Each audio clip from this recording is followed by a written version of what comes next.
संतान के चक्कर में हम आप भटकते हैं कि लड़का हो जाए, लड़की हो जाए, दो हो गए भगवान और एक बेटा हो जाए। ये कभी हमें स्वर्ग नहीं दिखाते। क्या कहा है वशिष्ठ जी ने श्राद्ध देव मनु से, हे राजन तुम नहीं जानते हो कि ये तो कर्मों की खेती है। तुम नहीं जानते हो जो बोएगा सो पाएगा।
हे राजन क्यों पागल हो रहे हैं?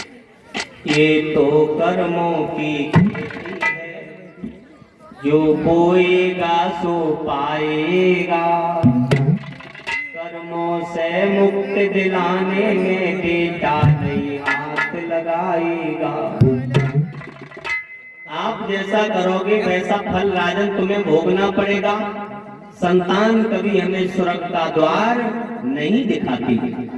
ये तो मन का धन है कि मेरे बेटा हो जाए, कुल का दीपक जल जाए। राजन नाम चलाएगा तो एक लड़का नाम चलाएगा, 100 कभी नाम नहीं चलाते।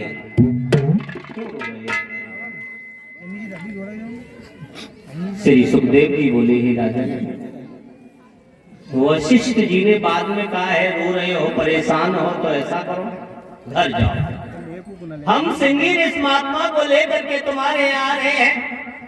आने के बाद तुम्हारे यहाँ हवन कराएंगे, यज्ञ कराएंगे।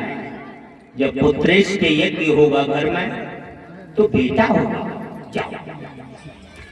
राजा घर आए, घर आकर के यज्ञ की तैयारियां कराएंगे। लेकिन रानी से ये नहीं कहा कि मैं गुरुजी के पास गए थे, संतान के लिए मैं रोया था, ऐसा कुछ नहीं कहा। संत महात्मा घर आने लगे। सिंगिर इस महात्मा को लेकर के वशिष्ठ जी आ गए। घर यज्ञ होने लगा। भागवत में ऐसा प्रमाण मिला है भाइयों, यज्ञ के माध्यम से, यज्ञ के योग से बेटी हुई। जब बेटी हुई तो रानी बोली ये क्या है, मेरे यहाँ यज्ञ हुआ तो यज्ञ के माध्यम से बेटी क्यों हुई? अरे होता तो लड़का होता। वशिष्ठ जी कहने लगे ठीक हो नहीं, तुम्हारे पति हमारे आश्रम पर गए थे, रो रहे थे, चिल्ला रहे थे। इन्होंने ये नहीं कहा कि हमें लड़का चाहिए या लड़की चाहिए, तो मैंने ये कह दिया जाओ तुम्हारे यहाँ संतान होगी। सिंगिर इस महात्मा यज्ञ कराना जानते थे, पुत्रेष्ठ यज्ञ, और कोई जानता ही नहीं है। तो यज्ञ के माध्यम से बिना सलाह की बेटी हो गई तो क्या हुआ? कोई गलत है? और तुम लोग रोने लगे बेटी को देख करके, क्या पागल हो? ये कन्याएं पापियों के यहाँ नहीं लेती है जन्म। जो लोग धर्म करते हैं, जो लोग अच्छे काम करते हैं, उनके यहाँ पर ये बेटियां आती हैं और तुम रो रहे हो। राजा साहब आ गए, आंखों से आंसू आने लगे। बोले गुरुदेव वो बात नहीं है जो आप कह रहे हो। बात तो ये है मेरे लड़की होगी कोई बात नहीं है, लड़की बड़ी हो जाएगी, शादी होगी, ये चली जाएगी, लेकिन मेरे कुल का दीपक तो बुझा का बुझा रहा। बोले थे भूप ने कहा श्री महाराज बेटी का फल तो दूना है।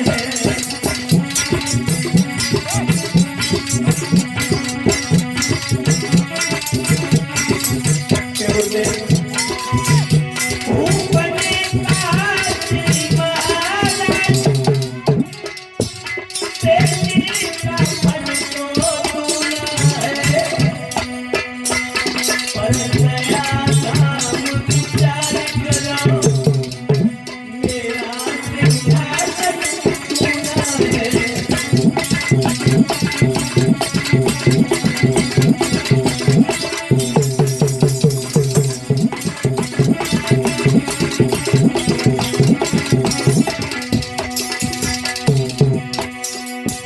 इसलिए विनय है बार-बार, ये परसायन इच्छा भर दो।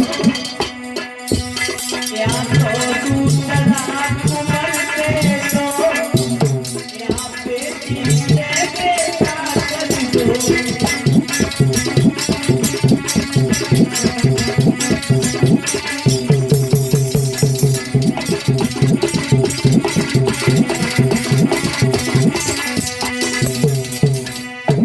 क्या कहा? इसलिए विनय बार बार, हे वरदायक इच्छा भर दो, या तो दूसरा कुंवर दे दो, या बेटी से बेटा कर दो। जब राजा साहब के ये वचन सुने वशिष्ठ जी बोले तुम्हें बेटी चाहिए नहीं? हाँ? कोई बात नहीं, जाओ, हम तुम्हें इसी बेटी से बेटा कर दे रहे हैं। मंत्रों का प्रयोग करके जैसे जल के छींटा मारे, माताओं बहनों भाइयों, उस बेटी से बेटा हो गया। नाम था उसका शुभोम्न। क्या नाम था? शुभोम्न। धीरे धीरे समय बीतने लगा। पहले ये नियम था राजाओं का कि जब घर में बेटा बड़े बड़े हो जाए, बच्चों की शादी हो जाए, तो घर में जब नाती आ जाता था, तो बुजुर्ग जब हो जाते थे, बाल सफेद हो जाते थे, तो घर परिवार छोड़ के वन में चले जाते थे भजन करने के लिए। पहले ये नियम था। सतयुग और त्रेता में, द्वापर में, अब तो भैया कलयुग है, आजकल की तो सब सही है। पहले चले जाते थे जंगल में, और हम आप इस बात को आज समझ नहीं पाते। असली गुरु हमारे घर में दो हैं, दो। कभी